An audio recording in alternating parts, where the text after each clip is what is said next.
কি? ভাইয়ের প্রতি রাগ, বোনের প্রতি রাগ, বাবা মার প্রতি রাগ, সন্তানদের প্রতি রাগ। এই রাগ কখনো পরিবারের শান্তি বয়ে আনে না। এখন তারা আপনার উপর রাগ হতে পারে অথবা আপনি তাদের উপর রাগ হতে পারেন। যেটাই হোক, এটা কখনো শান্তি বয়ে আনবে না। তো এখন আপনাদের একটা কাজ করতে হবে, সহজ একটা কাজ। আপনি যদি তাদের প্রতি রাগ হয়ে থাকেন তাহলে তাদেরকে মাফ করে দেন। আল্লাহকে সাক্ষী রেখে আপনি তাদেরকে মাফ করে দেন।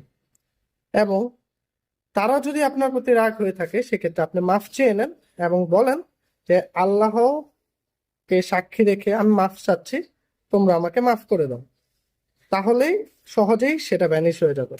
এখন কিছু মানুষ বলবে এত কি সহজ? জি, বিষয়টা অনেক সহজ, যদি আপনার মধ্যে ইগো নামের শব্দটা না থাকে। এটা নিয়ে পার্ট 2 এ আলোচনা করবো ইনশাল্লাহ।